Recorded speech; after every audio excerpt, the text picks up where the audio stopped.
नमस्कार, जय हिंद प्यारे साथियों। मैं पारस सर भविष्य के सभी शिक्षक शिक्षिकाओं का स्वागत करता हूं पारस फ्री एजुकेशन में। प्यारे साथियों, आज मैं मैथ पेडागोजी के ऑन टॉप 15 एमसीक्यू क्वेश्चनों को लेकर आया हूं जो कि आपके सिलेबस के अनुसार हैं और इनके आपके एग्जाम में आने के मैक्सिमम चांस हैं। इसलिए आप सभी से रिक्वेस्ट है वीडियो को कंप्लीट देखें और आप कितने प्रश्नों के सही जवाब दे पाते हैं वो भी आप कमेंट करके अवश्य बताएं। तो चलिए भाई हम शुरू करते हैं प्रश्न क्रमांक 1 से। यदि आपको इससे पहले के सेट देखना है तो वो भाई आपको प्लेलिस्ट में मिल जाएंगे। यहां पर कहा गया है प्रश्न क्रमांक 1 में, भिन्न की योग संकल्पना के पाठ पर योजना बनाते समय शिक्षक पट्टी मोड़ने वाली गतिविधि का प्रयोग कर रहा है। देखिए शिक्षक इस तरह से विद्यार्थियों को पट्टी मोड़कर बता रहा है कि ये जो वाला ए इतना भाग है ये 1/2 को दर्शाता है, ए वाला भाग 1/4 को दर्शाता है, ए वाला भाग 1/8 को दर्शाता है। इस तरह से वह विद्यार्थियों को समझा रहा है। तो बताना है उपयुक्त गतिविधि कौन सी गतिविधि है।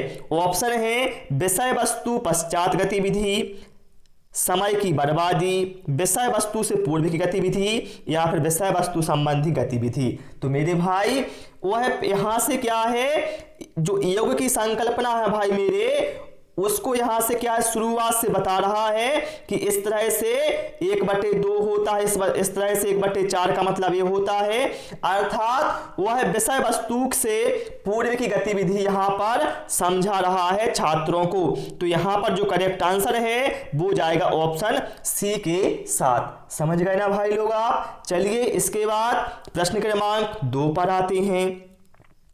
यहां पर क्या बोला गया है, कक्षा 3 के विद्यार्थियों को संख्या पद्धति अर्थात नंबर सिस्टम पढ़ाने का क्या उद्देश्य होता है।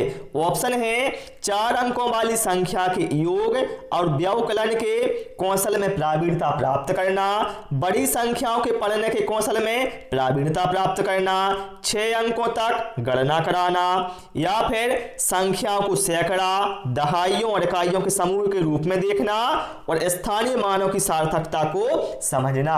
तो मेरे भाई यहां पर जो हमारा करेक्ट आंसर है वो जाएगा ऑप्शन डी के साथ। ठीक है, कक्षा 3 के विद्यार्थियों को नंबर सिस्टम पढ़ाने का यही उद्देश्य होता है कि संख्याओं को सैकड़ा, दहाइयों और इकाइयों के समूह के रूप में देखना और स्थानीय मान की सार्थकता को समझना। ओके, प्रश्न क्रमांक 3 पर आते हैं और आप सभी से भाई रिक्वेस्ट है वीडियो पसंद आए तो वीडियो को लाइक और शेयर करें और चैनल को जरूर सब्सक्राइब करें। यहां पर कहा गया है कक्षा 4 के विद्यार्थियों को यह समझाने के लिए कि शेष हमेशा विभाजक से कम होता है उचित उपागम है।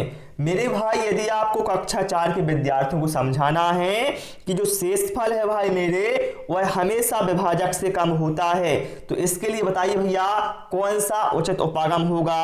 अनेक बार विद्यार्थियों को मौखिक रूप से स्पष्ट करना, नहीं मेरे भाई इससे विद्यार्थी नहीं समझेंगे।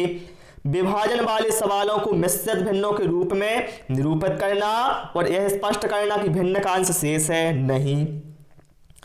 वस्तुओं को विभाजक के गुणजों में समूहीकृत करना और प्रदर्शित करना कि वस्तुओं की संख्या जो समूह में नहीं है वह विभाजक से कम है। तो मेरे भाई यहां पर जो करेक्ट आंसर है वो जाएगा ऑप्शन सी के साथ। हम वहां पर क्या करेंगे, कुछ वस्तुएं ले लेंगे जैसे टॉफी हो गया या इसकी जगह पर कोई अन्य वस्तुएं ले लेंगे और इस तरह से हम विद्यार्थियों के बीच में इसको समझाएंगे तो विद्यार्थी आसानी से समझ जाएंगे। ठीक है, चलिए भैया प्रश्न क्रमांक 4 पर आते हैं। अब भाई यहां पर क्या कहा गया है, यहां पर ये बोला गया है राष्ट्रीय पाठ्यचर्या की संख्या 2005 मतलब एनसीएफ 2005 की यहां पर बात हुई है कि मानती है कि गणित में चिंतन और तर्कणा का एक तरीका शामिल होता है। इस दृष्टिकोण को किसके द्वारा प्राप्त किया जा सकता है। मतलब यहां पर ये कहा गया है कि जो चिंतन है और तर्कणा है, बताइए इसको आप किसके द्वारा प्राप्त कर सकते हैं, चिंतन को और तर्कणा को। अब देखिए ऑप्शन देखिए डी में कहा गया है विद्यार्थियों को विशेष कोचिंग देना। नहीं भाई मेरी ऐसी कहीं भी बात नहीं की गई है कि विद्यार्थियों को आप कोचिंग दिलाएं। गणित की सभी पाठ्य पुस्तकों का पुनर्लेखन करना। भैया पुनर्लेखन करने से कुछ होगा क्या? नहीं होगा। विद्यार्थियों को बहुत सारे सवाल कार्यपत्रक देना नहीं, बल्कि यदि आपको विद्यार्थियों में चिंतन और तर्कणा का विकास करना है तो इसके लिए सबसे अच्छा होगा खोजबीन उपागम का प्रयोग करना, हस्तचालकों का प्रयोग करना, संकल्पनाओं का वास्तविक जीवन में जोड़ना और विद्यार्थियों को चर्चा में शामिल करना। यदि ये सब क्रिया आप करवाते हैं तो इससे विद्यार्थियों में चिंतन और तर्कणा का विकास होगा। ठीक है, तो यहां पर करेक्ट आंसर हमारा किसके साथ जाएगा? ऑप्शन ए के साथ। जिस तरह से आपने देखा यहां पर मैंने बी सी डी ऑप्शन भैया कैंसिल कर दिए थे, ऐसा भैया आपको भी एग्जाम में करना है। ठीक है, जब आपको पता नहीं भैया इसका आंसर क्या होगा तो आप वहां पर यही फंडा अपनाना। ठीक है, जिसमें जितने नेगेटिव पॉइंट होंगे वो तो क्रॉस कर दो भाई पहले ही। ओके, चलिए भैया प्रश्न क्रमांक 5 पर आते हैं भाई। अब यहां पर भाई ये कहा गया है कक्षा 5 के विद्यार्थियों को समतल आकृतियों के क्षेत्रफल की संकल्पना को किसके द्वारा परिचित कराया जा सकता है? देखिए कक्षा 5 के विद्यार्थियों को भाई आपको समतल आकृतियों के क्षेत्रफल से परिचित कराना है संकल्पना से। तो बताना है कैसे परिचित कराएंगे आप। आयत की लंबाई और चौड़ाई नहीं मेरे भाई, सबसे अच्छा है आपको संकल्पना से परिचित कराना है तो दैनिक जीवन में प्रयोग होने वाली वस्तुओं का आप वहां पर यूज करें। तो जिसमें आयत की बात की गई है सीधा साधा वो तो भैया क्रॉस कर दो यहां पर वर्गों की, बल्कि यहां पर ऑप्शन डी में आप देख सकते हैं विभिन्न वस्तुएं जैसे कि हथेली, पेंसिल, पत्ती आदि की सहायता से किसी भी आकृति को क्षेत्रफल में मापना। तो यहां पर जो करेक्ट आंसर है वो जाएगा ऑप्शन डी के साथ, क्योंकि वस्तु जो बच्चे हैं ये दैनिक जीवन में प्रयोग होने वाली वस्तुएं हैं जैसे पेंसिल, हथेली, पत्ती, तो इससे क्या है विद्यार्थी भाई मेरे आसानी से समझ जाएंगे। ठीक है, चलिए भैया इसके बाद आते हैं प्रश्न क्रमांक 6 पर। अब यहां पर कहा गया है सबसे उपयुक्त व्यूह रचना जिसका प्रयोग धनराशि के योग की कुशलता को आत्मसात करने के लिए किया जा सकता है।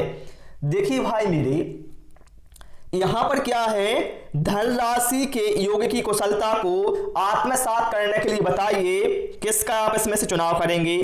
तो मेरे भाई बहुत आसान है, इसके लिए करेंगे हम भूमिका निर्वाह या कहा जाता है जिसे रोल प्ले। इसमें क्या है विद्यार्थियों की सक्रिय भागीदारिता होती है। ठीक है, तो यहां पर जो करेक्ट आंसर है भाई मेरे ऑप्शन ए के साथ है चला जाएगा। ठीक है, चलिए भैया प्रश्न क्रमांक 7 पर आते हैं। यहां पर भाई मेरे कहा गया है योग और व्याकलन पर आधारित, व्याकलन का मतलब होता है घटाना, पर आधारित शब्दों में दिए गए सवालों को हल करने की विद्यार्थियों की दक्षता का आकलन करने के लिए आकलन के शीर्षक हैं। बताइए भाई मेरी यदि आपको विद्यार्थियों की व्याकलन और योग पर आधारित सवालों की दक्षता का आकलन करना है तो बताइए आकलन के शीर्षक क्या रखेंगे आप? सवाल का बोधन और सही जवाब लिखना नहीं मेरे भाई, सवाल की पहचान, सही संक्रिया निष्पादित करना, गलत। ऑप्शन डी में देखिए सवाल का बोधन बिल्कुल सही है, निष्पादित की जाने वाली संक्रिया की पहचान वे भी सही है, समस्या का गणितीय रूप में निरूपण बिल्कुल सही है, सवाल का समाधान और प्रस्तुतिकरण। तो यहां पर हम देखें जो ऑप्शन डी है भैया ये सबसे बेस्ट आंसर है हमारा यहां पर, जो हमारा करेक्ट आंसर यहां पर हो जाएगा। ओके, चलिए भैया प्रश्न क्रमांक 8 पर आते हैं। यहां पर भाई मेरे कहा गया है एक शिक्षक आधार और स्थानीय मान की संकल्पना का विकास करते समय कक्षा में निम्नलिखित पहेली का प्रयोग करता है। कौन सी पहेली का प्रयोग करता है? मैं 8 दहाइयों और 4 इकाइयों से कम हूं। इस गतिविधि का उद्देश्य क्या है भाई? तो मेरे भाई यहाँ पर पहले आप एक बात समझें, यहाँ पर क्या है 8 दहाई और 4 इकाइयों से कम हो। दहाई मतलब क्या है, यहाँ पर क्या है, जिस दहाई में क्या है आधार क्या होता है इसका 10 होता है ना, तो यहाँ पर जो करेक्ट आंसर है वो हो जाएगा ऑप्शन ए के साथ है, आधार 10 और स्थानीय मान की संकल्पना को दृढ़ करना। राइट आंसर हमारा किसके साथ चला जाएगा यहाँ पर, ऑप्शन सी के साथ। ठीक है, सॉरी ऑप्शन ए के साथ यहां पर हमारा आंसर चला जाएगा। ओके, चलिए भैया प्रश्न क्रमांक 9 पर आते हैं। यहां पर कहा गया है कक्षा 2 में अबेकस का प्रयोग खालिस्तान में विद्यार्थियों की सहायता नहीं करता। देखिए भाई यहां पर कहा गया है किसमें सहायता नहीं करता, मतलब यहां पर भाई मेरे क्या है, यहां पर आपको नेगेटिव कथन का चॉइस करना है। अब देखिए भाई मेरे, बिना किसी त्रुटि के संख्या को पढ़ने में भैया ये तो करता है, शब्दों में दी गई संख्याओं के समान संख्यांक लिखने में, तो बिल्कुल भाई यहां पर जो करेक्ट आंसर है वो जाएगा हमारा ऑप्शन बी के साथ। ओके, चलिए भैया प्रश्न क्रमांक 10 पर आते हैं। यहां पर कहा गया है भाई पैटर्न की पहचान करना और उन्हें पूरा करना प्राथमिक स्तर पर गणित की पाठ्यचर्या का एक अनिवार्य हिस्सा है, क्योंकि तो मेरे भाई पैटर्न की पहचान करना और उन्हें पूरा करना ये भैया गणित की पाठ्यचर्या का अनिवार्य हिस्सा इसलिए होता है क्योंकि इससे क्या है विद्यार्थियों में सृजनात्मकता को बढ़ावा मिलता है और साथ साथ क्या होता है संख्याओं और संक्रियाओं की विशेषताओं को समझने में विद्यार्थियों को आसानी होती है। तो यहां पर जो हमारा करेक्ट आंसर है वो चला जाएगा ऑप्शन सी के साथ। ठीक है, चलिए भैया प्रश्न क्रमांक 11 पर आते हैं। यहां पर कहा गया है भास्कर की लीलावती पुस्तक का अंग्रेजी में अनुवाद किसने किया। भैया पहला प्रश्न बनता है लीलावती पुस्तक किसने लिखी, तो किसने लिखी भैया, भास्कर ने। ध्यान रखना भास्कर की बेटी का नाम था लीलावती, भास्कर ने उसी के नाम पर इस पुस्तक का नाम लीलावती रखा। ठीक है, और जो लीलावती पुस्तक भैया इसका अंग्रेजी में अनुवाद किया था जेम्स टेलर ने। यहां पर राइट आंसर हमारा जाएगा ऑप्शन ए के साथ। ओके, प्रश्न क्रमांक 12 पर आते हैं। जो विद्यार्थी ज्यामिति नहीं समझ सकते इस विद्यालय में नहीं आ सकते हैं, यह कथन किसका है। बहुत ही महत्वपूर्ण प्रश्न है। तो भाई मेरे कथन है प्लूटो का। यहां पर राइट आंसर हमारा जाएगा ऑप्शन सी के साथ। ओके, चलिए भैया प्रश्न क्रमांक 13 पर आते हैं। निम्न में से कौन एक भारतीय गणितज्ञ नहीं है। तो बिल्कुल भैया जो यहां पर सारंगदेव भैया ये भारतीय गणितज्ञ नहीं है, यह एक संगीतकार है भाई मेरे। ठीक है, ये गणितज्ञ नहीं है सारंगदेव। ओके, बाकी भैया सभी भारतीय गणितज्ञ हैं। चलिए भैया प्रश्न क्रमांक 14 पर आते हैं। यहां पर कहा गया है भाई मेरे गणित में बेहतर होने के लिए एक व्यक्ति को खालिस्तान की आवश्यकता है। बताइए यदि भैया किसी को भैया गणित में बेहतर होना है तो बताइए व्यक्ति को किसकी आवश्यकता होगी। जैसे भाई आपको यही प्रश्न एग्जाम में मिला तो आपको आंसर नहीं पता तो आप क्या करेंगे, वहां पर जैसे हल को याद करने की बात की गई है तो भाई मेरे एक पॉइंट काट दो, सूत्र याद करने की बात की गई है ए भी काट दिया आपने एग्जाम में। अब हमारे पास 2 पॉइंट बचे भैया ए और सी।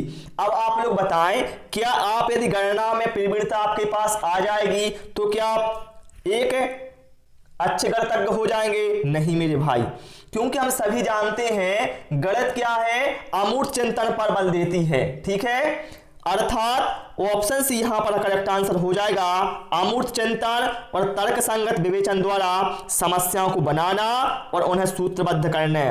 तो यहां पर राइट आंसर हमारा जाएगा ऑप्शन सी के साथ। ठीक है, चलिए भैया प्रश्न क्रमांक 15 पर आते हैं।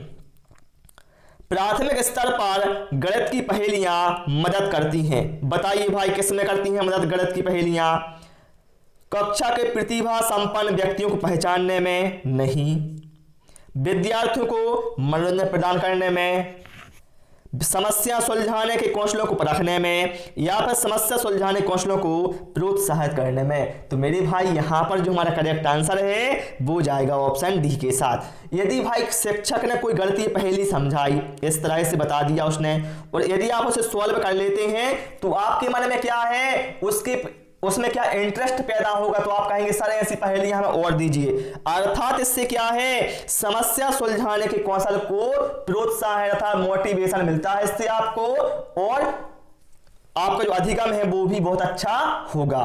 तो मेरे भाई यहां पर जो करेक्ट आंसर है वो जाएगा ऑप्शन डी के साथ। तो प्यारे साथियों, आज इस क्लास में मैंने 15 क्वेश्चन इंक्लूड किए थे। उम्मीद है भाई आपको क्लास पसंद आई होगी। क्लास पसंद आई हो सभी से रिक्वेस्ट है वीडियो को लाइक और शेयर करें, चैनल को सब्सक्राइब करें। Thanks for watching this video.